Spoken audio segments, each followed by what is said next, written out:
संतोष रेणु यादव और लालू प्रसाद यादव के बड़े लाल तेज प्रताप यादव के बीच मारपीट होना अब तय बताया जा रहा है। एक तरफ जहां तेज प्रताप यादव ने संतोष रेणु यादव पर केस कर दिया, वहीं संतोष रेणु यादव भी थाने पहुंच गए और तेज प्रताप यादव पर एफआईआर दर्ज करा दिया। और संतोष रेणु यादव ने तेज प्रताप यादव को चैलेंज कर दिया है, जेल भेजने की चेतावनी दे डाली है। और आखिर पूरा मामला क्या है, पूरा मामला इस 5 से 8 मिनट की रिपोर्ट में हम आपको बताने जा रहे हैं।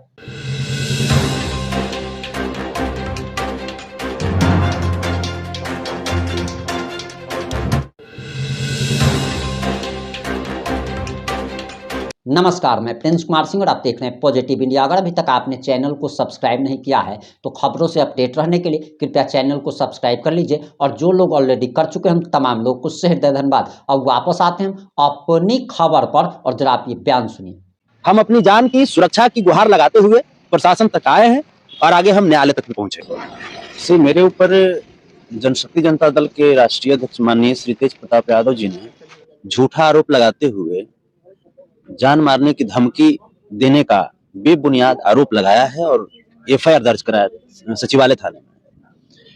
और चूंकि ऐसी कोई हमारे तरफ से बात नहीं है, भाई जो व्यक्ति वाई श्रेणी की सुरक्षा में रहते हों उनको हमारे जैसे निहत्थे व्यक्ति से इस प्रकार की डर क्यों है? तो सच्चाई है कि वे अपनी गलत गतिविधि जो किया करते थे हम उसका विरोध करते थे। जैसे पत्रकारों को बार बार 2 मिनट की धमकी देना, किसी भी कार्यकर्ता के साथ मारपीट करते हुए नंगा वीडियो बनाना, ऐसा बहुत सारा वीडियो आप लोगों ने देखा होगा इनके बारे में। मैं इसका विरोध करता था। मैं जब दुलारचंद यादव जी की हत्या हुई थी तो मैंने इनसे आग्रह किया था कि चूंकि दुलारचंद यादव जी लालू प्रसाद यादव जी के राजनीतिक सिपाही के रूप में लगभग 35 वर्षों तक सेवा दिया और उनकी हत्या के उपरांत मैंने इनसे आग्रह किया था कि आपको दुलारचंद यादव जी के परिजनों के साथ इस वक्त खड़े रहना चाहिए, उन्हें हिम्मत देना चाहिए। लेकिन वो बोले कि ऐसे राजनीति में होता रहता है, ये सब चलता रहता है। फिर मैं इस बीच में लखनऊ में था तो भूमिहार ब्राह्मण एकता मंच के एक नेता हैं भाई आशुतोष कुमार जी, उनके छोटे भाई का निधन हो गया था देवघर में। तो मैंने शोक संवेदना मैंने पोस्ट किया, इस पे भी इन्होंने आपत्ति जताई और हमको भाजपा से मिला हुआ होने का आरोप लगाया। तो भाई आखिर कोई व्यक्ति कैसे इनके साथ रह सकता है?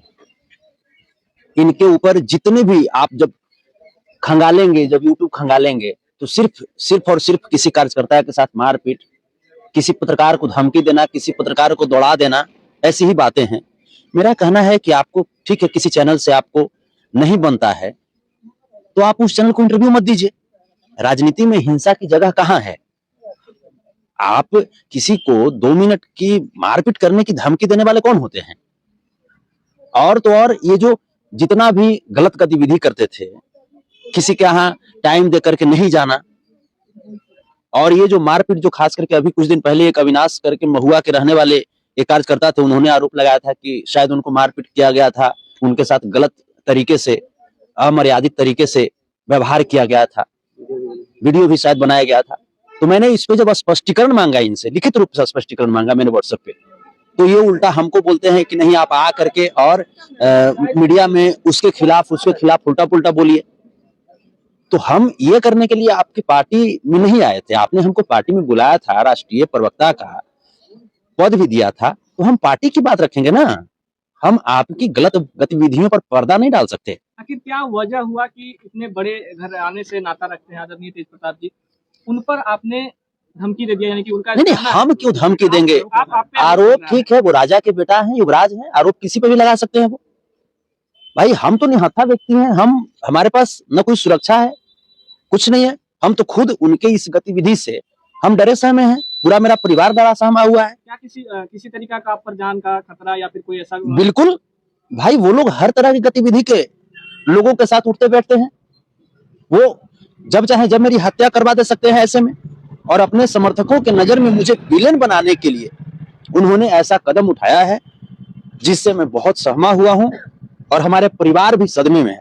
तो मैं कानून के प्रशासन के समक्ष में आया कि हमारे परिवार को और हमारी जान की रक्षा है तो प्रशासनिक सुरक्षा प्रदान की जाए और मामले की उच्च स्तरीय जांच की जाए। आप गुहार लगाते हुए आप भी कुछ गैर कानूनी कार्य रहा है, कुछ अभद्र भाषा या फिर कर्तव्य रहा उनका? देखिए, अगर इस तरह की बातें हैं, उनके पास अगर कोई एविडेंस है तो वो सीडीआर के माध्यम से, अगर हो सकता है मैंने उनको अगर दिया होगा, उनके कथनानुसार अगर मैंने उनको धमकी दिया होगा तो किस फोन पे दिया, किस नंबर पे दिया, या उनके घर पे जाकर के दे दिया, तो कुछ तो एविडेंस उनके पास होगा।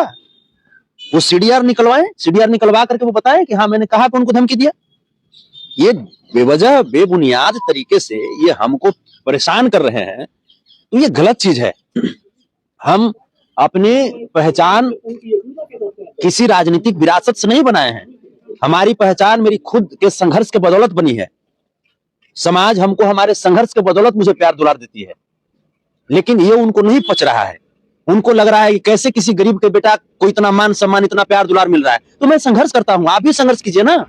अच्छा, थाना में आने का क्या कारण है, क्या मकसद है? हम जैसे हमने भी अपनी जान की सुरक्षा के लिए मैंने भी गुहार लगाई है प्रशासन से, क्योंकि वो लोग बड़े लोग हैं। किन किन पर एफआईआर किए हैं, क्या कोई नामजद? सिर्फ तेज प्रताप यादव जी, सिर्फ तेज प्रताप यादव जी। कुछ डिमांड भी आपने किया है? हाँ, मैंने वरीय पुलिस अधीक्षक महोदय, वरीय पुलिस महानिदेशक महोदय और माननीय गृह मंत्री बिहार सरकार जी से मैंने निवेदन किया है, लिखित निवेदन किया है कि मुझे प्रशासनिक सुरक्षा व्यवस्था दी जाए, क्योंकि मैं इतने ताकतवर लोगों से अपनी जान बचाने के लिए मैं प्रयासरत हूं। मेरे परिवार सदमे में है, मेरी हत्या कभी भी करवा सकते हैं तेज प्रताप यादव। बोलते बोलते भावुक हो रहे हैं, क्या लगता है कि जिस पार्टी के लिए आपने इतना समय दिया या फिर जिनके लिए आपने इतना समय दिया वही आज आपके जान के दुश्मन पड़े हुए हैं? बिल्कुल, ये कोई नई बात नहीं है। जो लोग इनके लिए खड़े होते हैं उनके खिलाफ ये लोग ऐसा ही करते हैं। आप देख लीजिए ना, रामकृपाल यादव जी कभी हनुमान कहे जाते थे, उनको अपमानित करते हुए पार्टी से बाहर निकलवाया। आप देख लीजिए ना, प्रोफेसर नवल किशोर यादव जी जो हनुमान कहे जाते थे, उनको बगैर किसी सूचना दिए हुए पार्टी से बाहर निकलवा दिया अपमानित करते हुए। राजवल्लभ यादव जी को देख लीजिए, नवादा में जाकर के उनके जो राजनीतिक जो रसूख थे उसको इन्होंने दागदार करने का प्रयत्न किया, लेकिन नवादा के लोगों ने इन्हें करारा जवाब दिया और इनकी जमानत जब्त वहां पे करवा दी। तो एक भाई जो है, एक भाई वो नेताओं को बर्बाद करना चाहते हैं और एक भाई जो है वो कार्यकर्ताओं को अपमानित करना चाहते हैं और बर्बाद करना चाहते हैं। तो हम लोग सिर्फ आपकी दर्री बिछाने के लिए नहीं है, हम लोग सिर्फ आपको वोट देकर के खुद की मार पिटाई सहने के लिए और अपमानित होने के लिए नहीं है। हम लोग इसका विरोध करेंगे, और विरोध करेंगे तो जो आप ये जो झूठा मूठा आरोप लगा करके जो कह रहे हैं कि हत्या करवाने का साजिश कर रहे हैं, क्या कर रहे हैं, हम कोई बाहुबली नहीं है, हम कोई गुंडा नहीं है। और जितने भी हमारे ऊपर जो भी मुकदमे हैं, सामाजिक लड़ाई के मुकदमे हैं, और तो और छोड़िए, जितने भी मुकदमे हैं उसमें से 70 से 80% मुकदमे आपकी ही सरकार में की गई मुकदमे हैं। चाहे वो कटिहार का मुकदमा मोहना ठाकुर के खिलाफ लड़ाई लड़ी गई मुकदमा हो, चाहे वो चंपारण का मुकदमा हो जो उज्जवल यादव के लिए लड़ाई लड़ी गई मुकदमा हो, चाहे वो औरंगाबाद का मुकदमा हो। तो ये तमाम मुकदमा आप इसीलिए करते थे क्या अपनी सरकार में कि संतोष रेणु यादव को अंततः इन मुकदमों से बांध लेंगे और जकड़ करके फिर इसकी जो राजनीतिक जो संघर्ष है उसको बर्बाद कर देंगे। इस समय बिहार में सम्राट चौधरी बड़ी एक्शन में, तो क्या आप भी जाने वाले हैं अपनी सुरक्षा के लिए? नहीं, बिल्कुल हम जाएंगे, बिल्कुल जाएंगे। बड़े भाई सम्राट चौधरी जी के बीच भी हम जाएंगे, जाकर के अपनी जान की सुरक्षा की गुहार लगाएंगे, क्योंकि ये बहुत गलत बात है। आप किसी भी व्यक्ति के संघर्ष से, उसका बढ़ता हुआ कद से जलन की भावना में आकर के आप उसे ऐसे प्रताड़ित नहीं कर सकते हैं। आपको कोई अधिकार नहीं है हमको ऐसे सदमे में डालने का, आपको कोई राइट नहीं बनता है। संविधान में, कानून में हमारा भी अधिकार है, हमारे लिए भी बातें लिखी गई है। आप राजा के बेटा है, आप युवराज हैं, इसका मतलब ये नहीं है कि गरीब के बेटा को आप जीने नहीं दीजिएगा। क्या किसी से डर भी लग रहा है, किसी तरीका का कोई? जाहिर सी बात है कि भाई ये रसूखदार लोग हैं, ये हर तरह के गतिविधि के लोगों के इर्द गिर्द रहते हैं, और हम अकेला व्यक्ति, हम घूमते रहते हैं, समाज सेवा में निकलते रहते हैं। कल ही हम बलिया गए हुए थे, तो मुझे डर है आखिर में कब तक मैं घर में छुपा हुआ रहूंगा। हमें समाज की लड़ाई लड़नी होती है, समाज के संघर्ष में मुझे शामिल होना होता है। मैं कब तक मैं घर में दुबका हुआ रहूंगा। गृह मंत्री से कोई गुहार लगाना चाहेंगे? बिल्कुल, गृह मंत्री जी से करबद्ध निवेदन है, मैंने लिखित आवेदन भी दिया है और मैं जाकर के उनके समक्ष भी बात रखूंगा।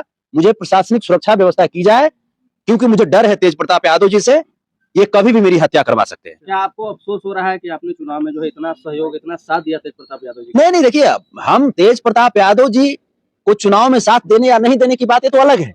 राजनीतिक एवं वैचारिक जो समर्थन है होता है या विरोध होता है वो अपनी जगह पे होती है, लेकिन आप निजी तौर पे, पर्सनल लेवल पे आप मुझे टारगेट करके और मुझे बर्बाद करना चाहते हैं, मेरी हत्या करवाना चाहते हैं आप, ये हम कैसे बर्दाश्त कर सकते हैं? हम इसके खिलाफ हम अपनी जान की सुरक्षा की गुहार लगाते हुए प्रशासन तक आए हैं और आगे हम न्यायालय तक भी पहुंचे। हम अपनी जान की सुरक्षा की गुहार लगाते हुए प्रशासन तक आए हैं और आगे हम न्यायालय तक भी। अब आपकी जो भी प्रतिक्रिया है, अपनी प्रतिक्रिया कमेंट बॉक्स में जरूर लिखिएगा। जुड़े रहे हमारे साथ। जय हिंद, जय भारत।